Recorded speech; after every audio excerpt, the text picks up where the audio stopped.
Hello friends, तो आज हम जानेंगे कि एसिड एंड बेस क्या होते हैं और उसकी जो परिकल्पना है वो क्या होती है ना। एक्चुअली हम अपने दैनिक जीवन में भी एसिड एंड बेस के कुछ यूज़ देखते हैं कि भाई एसिड क्या होते हैं और बेस क्या होते हैं। तो सिंपली सबसे पहले ये जो कंपटीशन के एग्ज़ाम में और जो भी बोर्ड के एग्ज़ाम से रिलेटेड होते हैं, तो हर जगह एसिड एंड बेस का यूज़ जो होता है वो बहुत ही कारगर साबित होता है।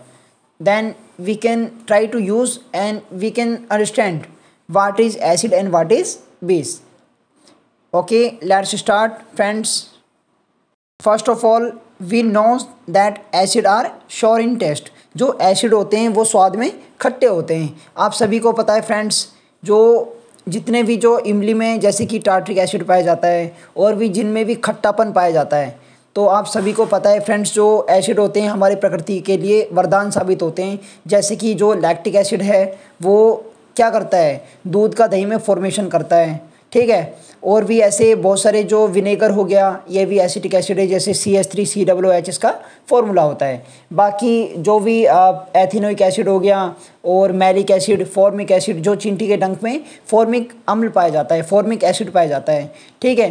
तो सबसे पहले आपको बताते हैं कि जो H+ आयन जो त्यागने की जो क्षमता रखते हैं वो क्या कहलाते हैं, एसिड कहलाते हैं, ठीक है। आपको मैंने ये एग्जांपल बता दिया कि मिल्क टू कर्ड में जो भी चेंज करता है वो लैक्टोबैसिलस, जो बैसिलस नामक जो जीवाणु होता है, बैक्टीरिया होता है, वो इसका क्या करता है, चेंज करता है, यानी कि दूध को दही में चेंज करता है। तो ये क्या हुआ, एक यानी कि केमिकल चेंज ही मान के चलिए, क्योंकि आप दूध को दही में चेंज कर सकते हैं, कन्वर्ट करने के बाद आप दही को वापस दूध में कन्वर्ट नहीं कर सकते।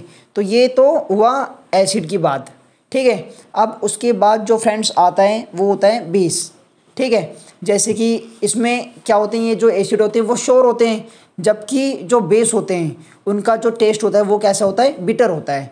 और ये H+ नहीं त्यागते हैं, यानी कि इसमें जो आयन होता है वो हाइड्रोक्सिल आयन होता है और ये अपना प्रोटॉन जो होते हैं वो ग्रहण करने की क्षमता रखते हैं, ठीक है। जैसे कि सोडियम हाइड्रोक्साइड NaOH हो गया, KOH हो गया और कैल्शियम हाइड्रोक्साइड हो गया। जितने भी जो लास्ट में आप समझ सकते हैं जिनमें भी हाइड्रोक्सिल आयन होता है OH-, वो सारे क्या होते हैं, वो सारे बेसिस होते हैं और इनका जो टेस्ट होता है वो कैसा होता है, बिटर होता है।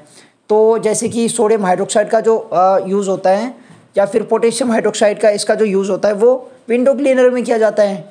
और भी ऐसे बहुत सारे जहाँ पे अपने दैनिक जीवन में इसके यूज़ करते हैं, जो हम केमिकल्स के रूप में भी यूज़ में करते हैं, या फिर और भी बहुत सारी जो चीज़ें होती हैं उनमें भी इनका यूज़ किया जाता है बाकायदा, ठीक है। जैसे कि कैल्शियम हाइड्रोक्साइड हो गया, NaOH हो गया, KOH हो गया, और भी बहुत सारे ऐसे जो फॉर्मेशंस होते हैं हमारी डेली लाइफ में भी, तो उन सभी का यूज़ आता है। तो फ्रेंड्स, आई होप कि आप सब समझ गए होंगे कि जो एसिड एंड बेस है वो रियलिटी में होते क्या हैं, ठीक है।